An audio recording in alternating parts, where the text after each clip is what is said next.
আচ্ছা, কখনো কি দেখেছেন বা শুনেছেন এমন মাছ যা ডাঙায় হাঁটে, এমনকি গাছেও উঠতে পারে? কি অবাক হচ্ছেন? কিন্তু এটা কোনো গল্প নয়, সত্যি ঘটনা। এই মাছটির নাম মাড স্কিপার। সাধারণ মাছের মতো পানির নিচে থাকার বদলে এরা পানির বাইরে মাটির ওপর হাঁটতে পারে, আর সেটা খুব সহজে। তাদের ফিনগুলো এমন বিশেষ যেগুলোকে তারা পায়ের মতো ব্যবহার করে। তাই তারা শুধু সাঁতারও নয়, বরং খুব চমৎকার হাঁটুর দক্ষতাও দেখায়।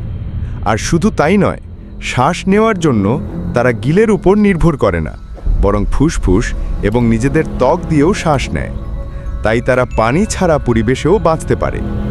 সবচেয়ে অবাক করা বিষয় হলো, মাড স্কিপার এমন শক্তিশালী যে তারা গাছে উঠে বসতে পারে।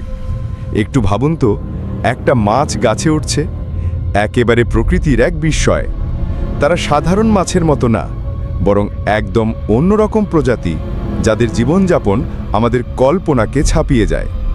এমন অদ্ভুত প্রাণীর আরও অনেক গোপন রহস্য জানার জন্য সাবস্ক্রাইব করুন আমাদের ইউটিউব চ্যানেল ওয়ান্ডার ফ্যাক্টস।